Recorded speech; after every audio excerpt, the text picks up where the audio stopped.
सभी छात्रों को डॉक्टर प्रमोद शर्मा का नमस्कार। आज का मेरा एपिसोड बीए भाग द्वितीय के विद्यार्थियों के लिए है। इसके अंतर्गत मैं आपके लिए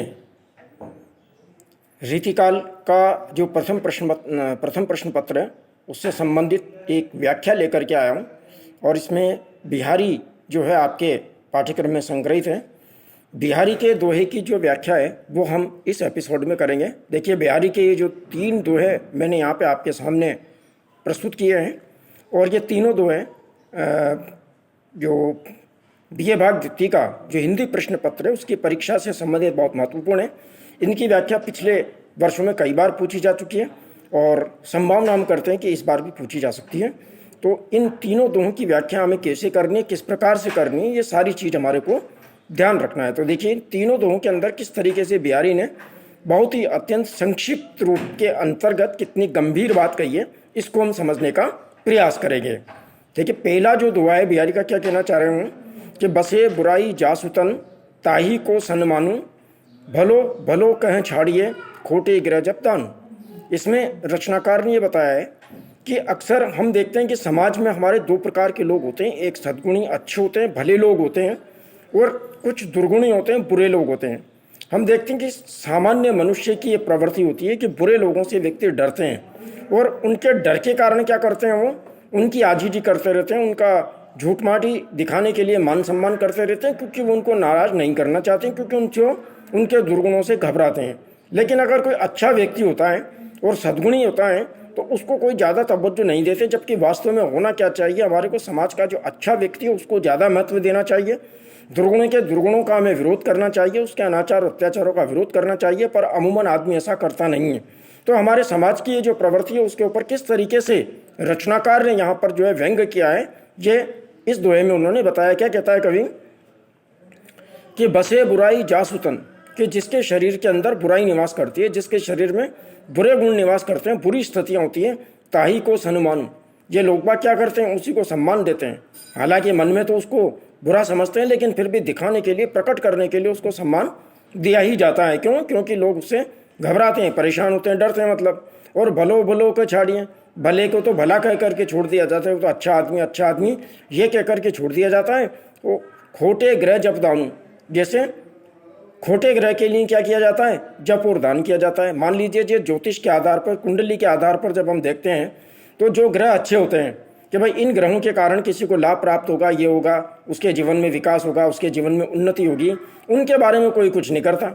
लेकिन अगर कोई पंडित या कोई ज्योतिषी बता देता है कि तुम्हारा ये ग्रह खराब है, इस ग्रह की वजह से तुम्हें ये नुकसान होने वाला है, इस ग्रह की वजह से तुम्हारे को ये होने वाला है, तो तुम्हारे को ये उपाय करना चाहिए, ये पूजा करनी चाहिए, दान पुण्य करना चाहिए, सारा सब कुछ करना चाहिए, तो ऐसे खोटे ग्रहों के लिए क्या किया जाता है, दान पुण्य किया जाता है, जप किया जाता है, या उनको शांत करने का प्रयास किया जाता है।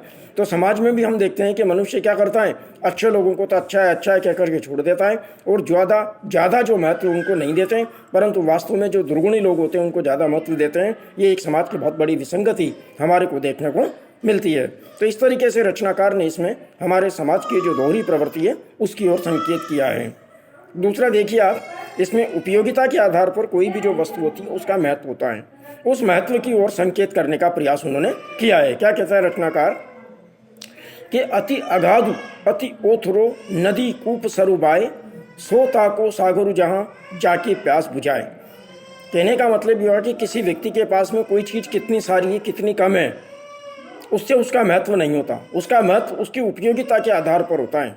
यानी जो चीज़ हमारे लिए जितनी ज़्यादा उपयोगी है, चाहे वो छोटी हो चाहे कम मात्रा में हो, वही हमारे लिए बहुत ज़्यादा विशाल भी हो जाएगी और बहुत ज़्यादा महत्वपूर्ण भी हो जाएगी। क्या कहता है कवि, देखिए आप, अति अगाधु, अत्यधिक अगाधु यानी कि जिसकी था का कोई अंत न हो, बहुत ज़्यादा गहरा जो हो एक प्रकार से, या अत्यधिक ओथरो माने छिछला, बिल्कुल जिसकी गहराई नहीं के बराबर हो।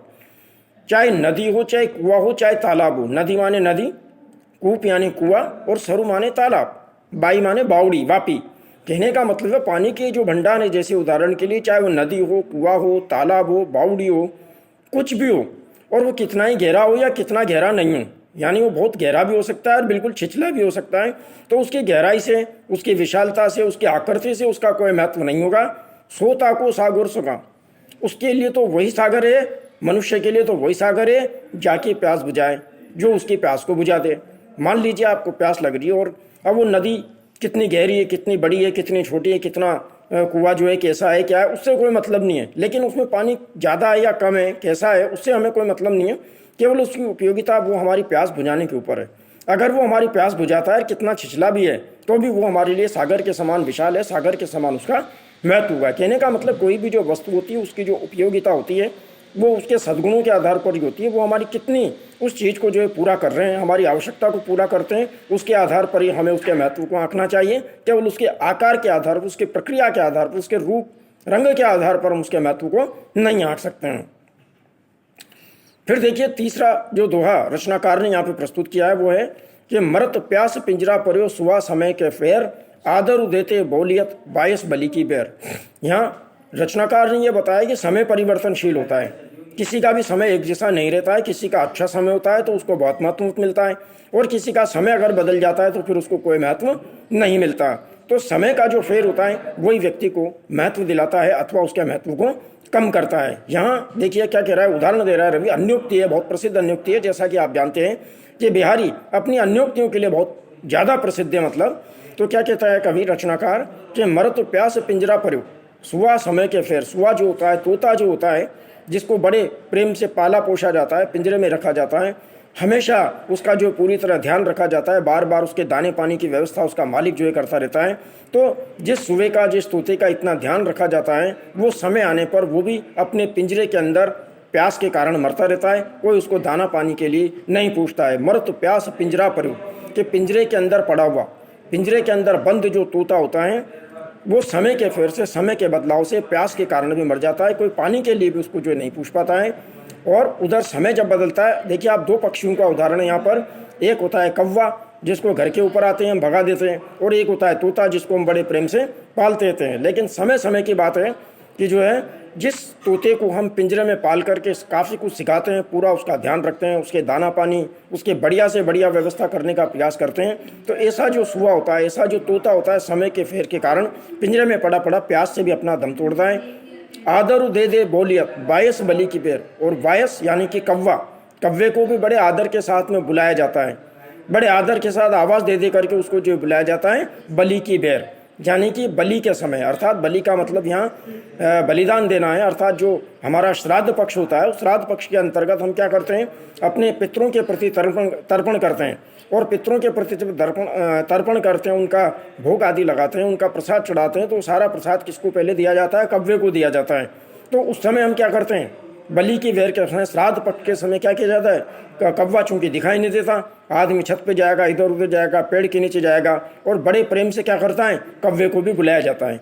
तो जिस कौवे को घर के ऊपर बैठते हैं हम क्या करते हैं, अपशकुन मानते हैं, उसको घर से बाहर उड़ाने का प्रयास करते हैं। समय आने पर उसी कौवे को बड़े आदर के साथ बुलाया जाता है, बड़े सम्मान के साथ उसको जो है मतलब बुलाया जाता है।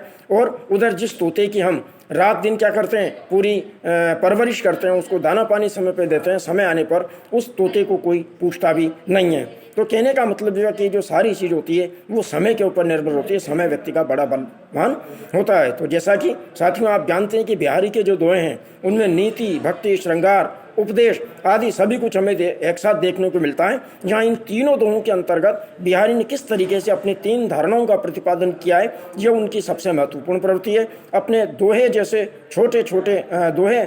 छोटे छंद के अंतर्गत उन्होंने किस तरीके से अपने बड़े बड़े भावों को व्यक्त कर दिया है, उन्हीं सारी चीज़ों को उन्होंने बहुत व्यवहारिक और नैतिकता के आधार पर प्रस्तुत किया है। यही उनकी सबसे बड़ी विशेषता है। अगले एपिसोड में फिर पुनः मैं आपके लिए बिहारी के या अन्य किसी रचनाकार के जो द्वितीय वर्ष से संबंधित है उनकी व्याख्या लेकर के प्रस्तुत होऊंगा। आज के लिए इतना ही बहुत है। धन्यवाद।